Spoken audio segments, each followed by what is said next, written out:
Hey, this is Sky. Welcome to my YouTube channel. Go check out my website at skysworld.com for life coaching and mentoring. It's bright and early, daily discipline, mind, body, and soul. This is how we get through. It's Wednesday, hump day. Hope you guys are having a good week so far. My schedule just cleared up. Monday and Tuesday were out of control. Today is pretty much a free day for me. I have the rest of the week free from the motorcycle shop. We've already got all our orders in. Biketoberfest starts tomorrow. It's pretty much started today. I'll probably ride around a little bit today, scope out the town. That very well may be all I do for Bike Week is just ride around today. We'll see. Biketoberfest, I should say. Bike Week is the event we have in April. This is the smaller event, just a few days. I want to finish off our study group. I still got another page I think it's worth going over. Let's do a Wednesday study group. Let's just get into it. Here's the first one. Let's talk about the eye of the needle. You know that saying in the Bible, what part of the Bible? A rich man can no more get into heaven than a camel can fit through the eye of a needle. And it kind of sounds like they're talking about rich people don't go to heaven, that only poor people go to heaven, and people try to back that up with the meek shall inherit the earth, and it's all just a bunch of twisted nonsense. What it means, what they're talking about is attachment. Rich people can go to heaven. It doesn't matter about your money. It's how attached you are to money. It goes back to the idea of worshiping false idols. Some people have absolutely made money their god. When you are about to meet your maker, when you're on your deathbed, when you're taking your last breath, you need to get rid of all attachments to this human world, all attachments to identity and to self. Get rid of all attachments. You're not bringing anything with you, and any attachment that you have could very well be a cord, an anchor, a chain that ties you to the past, that keeps you from moving forward into the next level, into the next realm.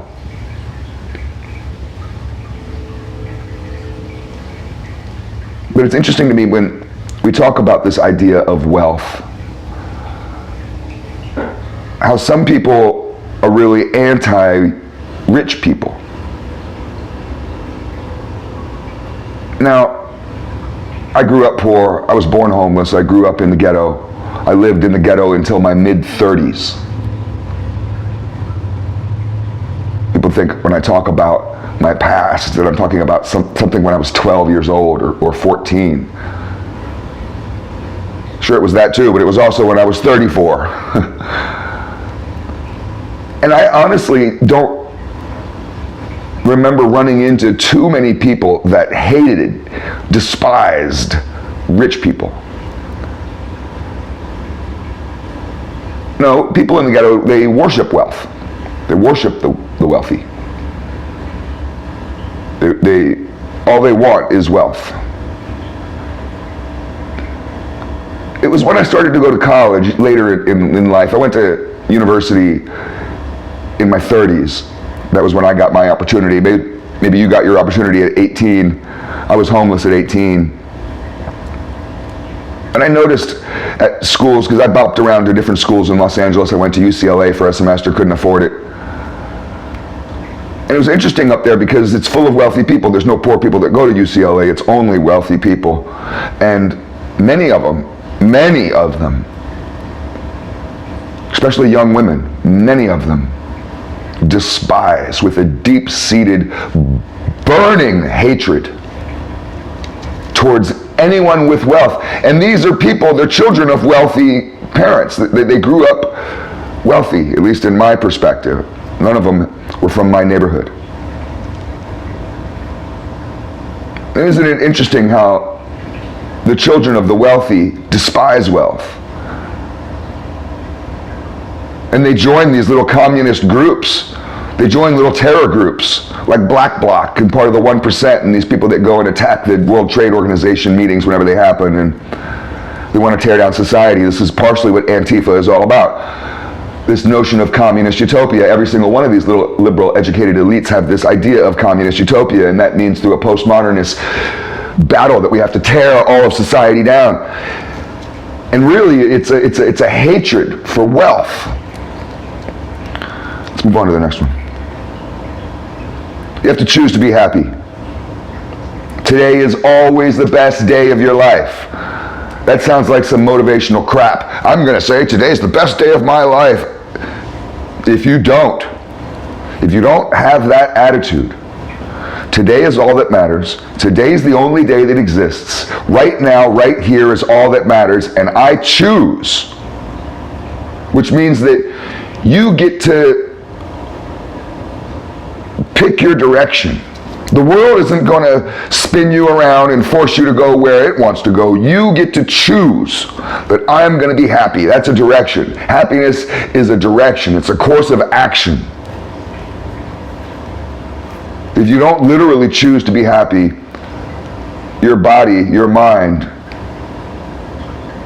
and a lot of other negative forces that maybe you aren't paying attention to, other people, they absolutely will choose for you. If you don't choose, someone else or something else is going to choose for you. So I suggest you choose to be happy today, right now. Today's the best day of your life. Imagine that. The best day. Oh, you thought your marriage or the day you won the lottery or whatever it was. No, this right here is the best day of your life. This is the only day of your life. You don't know if tomorrow exists, and yesterday is a fantasy. It's a dream. A fading dream. Move on to the next one. Did you know that the military has drones that are operated by AI? They have drones that are operated by people. And they have drones that are operated by people on the ground in the battlefield. But then they also have drones that are operated by people off of the battlefield, whether they're in a bunker or on a military base or in an office 7 floors down in the Pentagon or wherever they're at. They could be across the world operating drones. But we now have AI drones that operate themselves. They use an algorithm to select their own targets and they kill them. And they actually learn. These drones learn.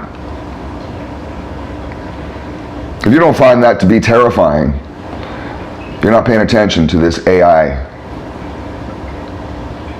bullshit. This is going to be bad. If the origin of AI is military, is violent and not peaceful, the origin of AI is being designed to kill humans, then when AI evolves on its own to become its own consciousness, which it absolutely will, some could argue it already has, it's going to look back at its ancestors, its own ancestors, the first ones. They were killers. Their mission was to kill. I would personally much rather the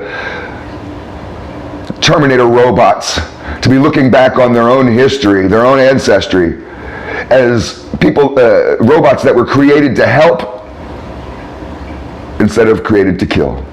But that's just me. Some people think this type of stuff, this weaponry, is super badass. I think it's super terrifying.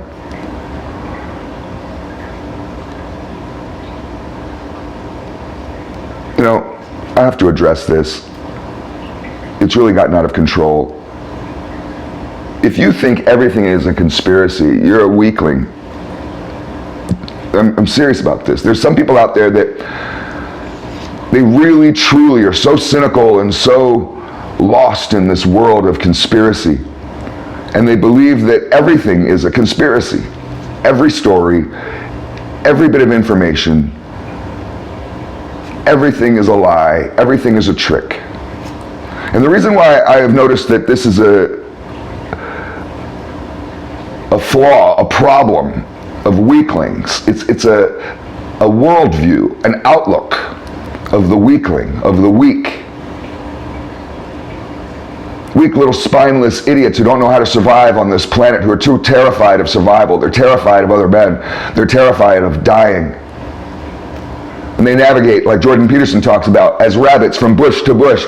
And as they're hiding in that bush, waiting for their chance to run to the next one because they're so scared of life, they come up with these conspiracies of what the stars are, what the moon is, what the earth is, what other people are. They have these notions of just this wild, like supervillain type of technology and knowledge that politicians and celebrities and rich people somehow obtain, and everybody else, the working man, is this poor stooge, this loser, idiot stooge being controlled by these masterful forces. I don't live in that world with you. And it feels constantly people are trying to drag you, or drag me, into their weird little conspiracy, narrow-minded, little afraid rabbit world. I don't know, maybe it's just a question of personal outlook. I feel more powerful than that. I feel like that I have the ability to control things in my life because I can control my emotions and my own outlook, my own attachments. I can release myself from my own delusions and my own fear. I can face my fears. The conspiracy theory nut jobs are really, really starting to piss me off. I'm getting really sick of you guys. Let's move on to the next one. The phoenix must be allowed to burn so it can be reborn anew. You can't go save the phoenix from burning into flames. Go toss a bucket of water on it. You remember the phoenix in the Harry Potter movie? There may be other representations of it throughout mythology and history that you can think of. I just somehow thought of that one. And in the Harry Potter movie, it's this old decrepit bird and it finally dies, and Harry Potter is rather concerned, but Dumbledore, the homosexual wizard, just doesn't care. He's nonchalant about it. And then in a couple of minutes, the bird bursts into flames, it bursts into flames, and then out of its ashes, it rises anew as a little baby. And we kind of have to go through this in our lives. And I don't save people. I'm not in the business of saving people. I'm not here to save you. I'll reach out a hand and help a drowning person, but I'm not going to allow you to bring me down with you. And sometimes this means you have to watch someone flail around. You have to watch someone burn. I know I'm mixing metaphors here. How does a drowning man burn? I don't know. Maybe he's drowning in fire. Just stay with me here. The phoenix has to be able to go through this process of death and rebirth. And we have to be allowed to go through the process of death and rebirth.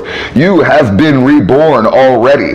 There's the childlike version of you that died, and you were reborn into the adult version of you. And this will happen to you just about every 10 years or so. You need to allow yourself to be the phoenix, and you need to allow other people around you. Stop thinking that you can save the world. And this is really where I wanted to go with this when I wrote it down, was you can't save someone who's destined to die, who's destined to burn, who's destined to fall apart.